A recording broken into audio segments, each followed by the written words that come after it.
resources Officer Zepto to share her views on the changing organizational culture and how companies can power their employer brand strategies with the help of technology.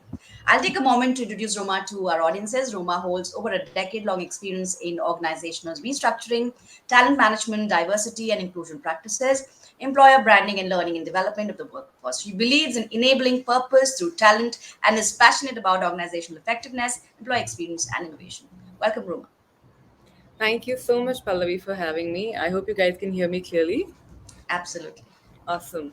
Thank you so much. Thank you so much for putting up the context. I think in today's world and time, brand is important, not just for employers, but I think for everybody. There is so much conversation. We talk about influencers, we talk about advocates, so much branding upfront in social media across. So, branding, anyway, by default, is something which is very critical, well understood today.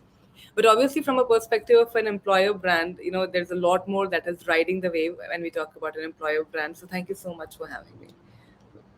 So, do I just directly go into the conversation, or you want Absolutely. me? The next 10 minutes are all yours, your views on powering, employer branding. Over to you. Thank you so much. No, thanks. Thanks, Pallavi, for setting up the context. A big welcome to everybody who's joined in as well. Beyond what Pallavi mentioned, right, about being around for some time, I think what's always interested me a lot more are the stories that we end up creating, be it as individuals, be it as employees, and be it as organizations. Because eventually, when we talk about an employer brand, it's nothing but a reflection of the story that the org is trying to build, right? So as I take this moment to get into a bit more depth about the work that we've done, it's interesting to see how in recent times storytelling in itself has become so important, and there is a reason why.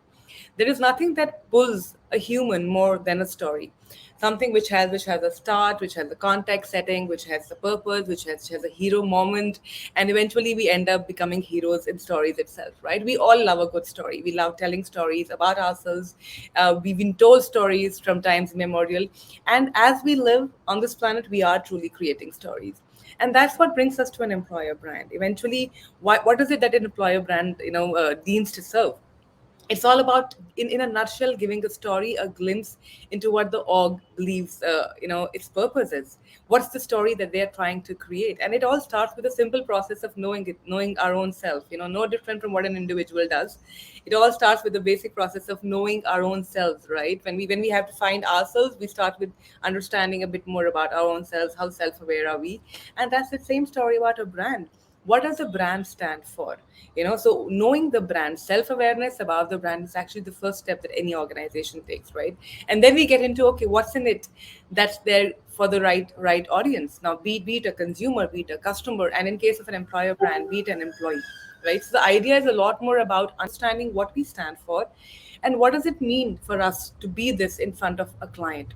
Yeah, so what's in it for the audience today? Now, specifically when we talk about employers today, or employee relation today, the market today is a lot more red, right? So there, for the same talent, you have a lot of organizations that are vying for the same set of talent, same set of skills, same set of competency. India is in a great shape today. We today still have a lot of hiring going on. We today still have a lot of new organizations trying to build their base. So what is your differentiator in that mass, right? So one strategy is to just go all red, where you do red and I do blue, like a Pepsi Coke kind of a setup. The other is to truly go into a blue ocean strat, which is about finding that differentiator, which is not competed around today, which is not being fought around. And I think a lot of orgs today are truly building that. So, just to summarize, how do we know each other, our own selves a bit better as an org? What do we stand for? Understand what is attracting the people who are today flocking to us, and for folks who need to flock in future, what is it that will truly make sense? And beyond that, trying to get a bit more depth into defining what we need to show up as in terms of a story. So for example, you have a Dove story, which is all about soft skin as a brand, or you have a HUL story, which is all about creating a organization of leaders. For organizations that I've worked for, I think in some form, all of them have focused on a balance between care and excellence. So not just focusing on what meritocracy means, and you'll grow and be promoted and all of that, because that's also a big part of what you do, but also how you focus on care. Because when we talk about humans, the human element becomes very, very important. And hence, when we talk about employer branding strategies today, it's not just enough to sign up a agency or just put a post on LinkedIn or just have your leaders talk about something. It's all about building that necklace of pearls. How does the thread truly put in place each pearl, and how do you define each pearl? It can be something as simple as that. Like for us at Zepto, it started with purely just understanding internally what is it that we stand for. When we asked the people who joined us, they mentioned that there are three reasons why they joined Zepto. One was they were just curious about the disruption that we were bringing in this space. Second was about just trying to get a little more learning into the space that they were in. And third and most important was growth. So now that we know that these are the elements that people are joining us for, what is it that we are standing for? We are standing for truly creating a disruption in a space which nobody has thought of. So for us, innovation, creativity, and building an institution, long-term institution, was something that was very, very important. The second step is marrying them together. So when we know what is needed by the audience, when we know what is needed by us, how do we bring them together in a story? Something as simple as, how do you welcome your new joinees? Let's say, what is it that you give in terms of a kit, or what's the social media exclamation you do? How do you welcome them? Right, something as simple as, let's say, creating a session for them where leaders are present. But how do we build a story of welcoming people we have on board? How do we create moments that we celebrate around it? How do we engage on those specific pointers? So every time there is a win, you'll have, let's say for Zepto, we'll also not just share the winners or winning moments internally. We'll also talk about it in social media. We also push through folks across levels, be it our employees, our third party folks, our gig workers. We talk about stories in print media about all of them. Internal stories about Zepto are shared across. So use advocates internally, be it the leaders who are talking about it, be it your print which is talking about it. But ensure that once you have clarified what you stand for, what people are looking for it, we are giving them those memories, we are creating those memories for them as we delve into the space a lot more. And then last and not the least is, how do you actually build communities around it? Because getting any material initially is very easy. When you'll just create a prop, you'll create a website, but then they end up becoming standalone fixtures. How do you create regular engagement?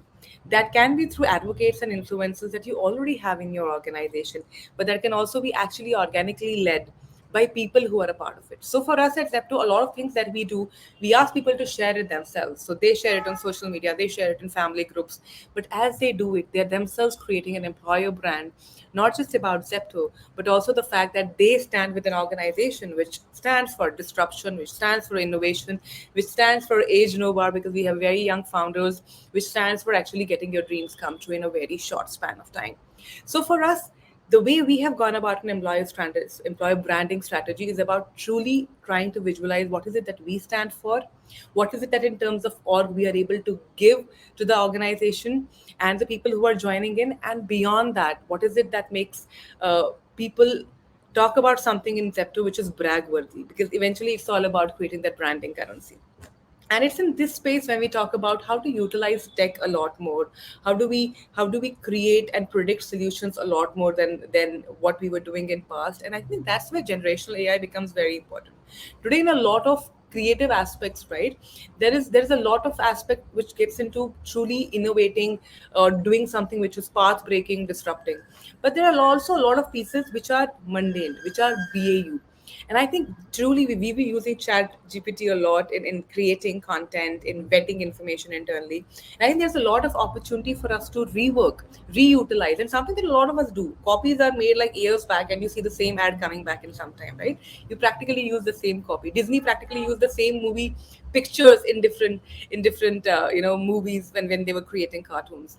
So there's nothing wrong with it, right? So the beauty is with the generational AI today, you can actually define what is it that you need, and then run on it creatively to create a spin which is a lot more which is a lot more customized. And I think that's where I see a lot of utilization, especially in branding creatives, in crafting a strategy wherein generational AI has been used a lot more.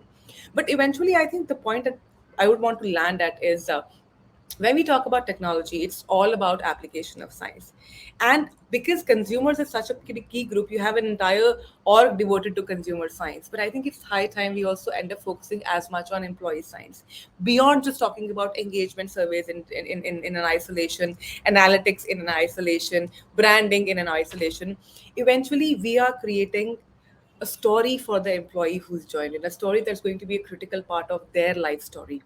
And how do we weave in those moments to understand, okay, what's the employee, what does the employee really want to do, what are his or her motivators, what are the supporting structures they need, and when, using predictive analytics, using data, using a lot of research within your own aspects of the data that you had as an organization, already propels you to have a lot of that information and be ready for those moments when the folks need it the most.